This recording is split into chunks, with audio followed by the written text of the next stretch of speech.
नमः सकलेभ्यः संस्कृतप्रियेभ्यः संस्कृतपाठशालायाः एतस्यां कक्षायां स्वागतमस्ति सर्वेषाम्। अहमस्मि एषः नारायणदत्तमिश्रः। संस्कृत की कक्षा में इन दिनों आप संख्याओं के साधारण और पूर्णार्थक स्वरूपों के बारे में जान रहे हैं और साथ ही कर रहे हैं संख्याओं के इन स्वरूपों के साथ कुछ वाक्यों का अभ्यास भी। तो आज इस क्रम को आगे बढ़ाते हुए संख्या 9 के संस्कृत स्वरूप पर और विशेष रूप से उसके पूर्णार्थक स्वरूप के बारे में अच्छे तरीके से जान लेते हैं। संख्या 9 के लिए संस्कृत में हम साधारण रूप से कहते हैं नव, यह आप जान ही चुके हैं।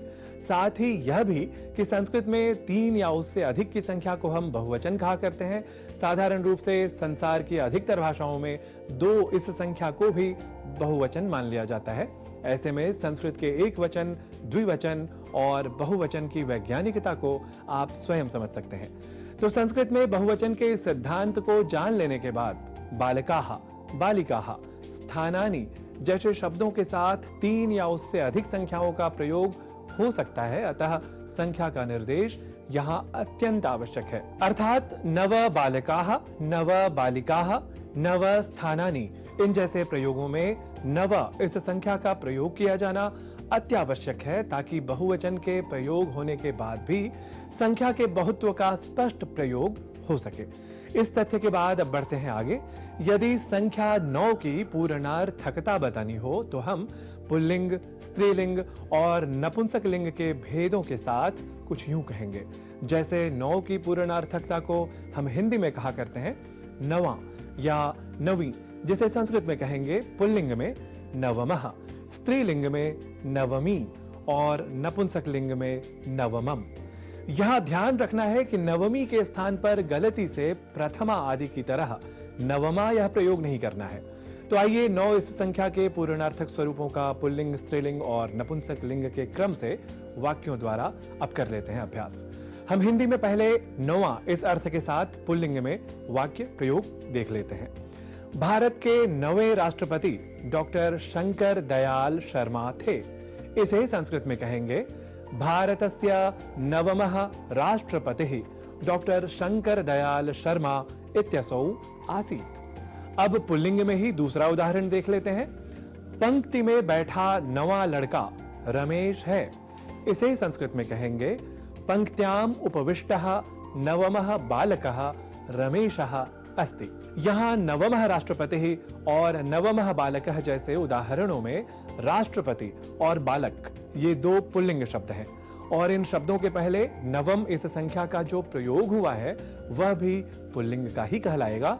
यह हमें विशेष रूप से ध्यान में रखना है। अब बढ़ते हैं आगे और 9 इस संख्या के पूर्णार्थक स्वरूपों के प्रयोग के क्रम में स्त्रीलिंग नवमी शब्द द्वारा कर लेते हैं अब वाक्यों का अभ्यास। वाक्य पहले हिंदी में ले लेते हैं।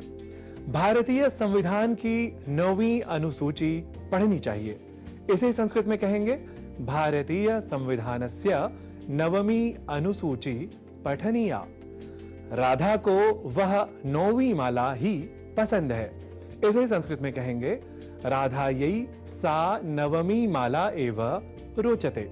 यहाँ 9वीं अनुसूची और 9वीं माला जैसे उदाहरणों में अनुसूची और माला ये 2 स्त्रीलिंग शब्द हैं और इन शब्दों के पहले नवमी इस संख्या का जो प्रयोग हुआ है वह भी स्त्रीलिंग का कहलाएगा। यह हमें विशेष रूप से ध्यान में रखना है। अब बढ़ते हैं आगे और 9 इस संख्या के पूर्णार्थक स्वरूपों के प्रयोग के क्रम में नपुंसक लिंग नवमम शब्द द्वारा कर लेते हैं अब वाक्यों का अभ्यास। वाक्य पहले हिंदी में लेते हैं। जनसंख्या की दृष्टि से रूस का स्थान 9वां है। इसके लिए संस्कृत वाक्य कुछ यूं होगा। जनसंख्यायाः दृष्ट्या रशिया देशस्य स्थानम 9वम अस्ति। वहां दिखाए गए 10 कपड़ों में 9वां कपड़ा खराब है। इसके लिए संस्कृत वाक्य कुछ यूं होगा। तत्र प्रदर्शितेषु 10 वस्त्रेषु 9वम वस्त्रम असमीचीनम अस्ति। यहाँ 9वम स्थानम और 9वम वस्त्रम जैसे उदाहरणों में स्थानम और वस्त्रम ये 2 नपुंसक लिंग शब्द हैं और इन शब्दों के पहले नवमम इस संख्या का जो प्रयोग हुआ है वह भी नपुंसक लिंग का ही कहलाएगा। यह आप सभी को बहुत आसानी से समझ आ ही गया होगा। तो आज आप सभी संख्या 9 के पूर्णार्थक शब्दों के संस्कृत स्वरूप से हुए परिचित। अब संस्कृत पाठशाला की अगली कक्षा में जानेंगे अगली संख्या के संस्कृत स्वरूप के बारे में। तब तक के लिए मुझे दीजिए अनुमति। नमो नमः।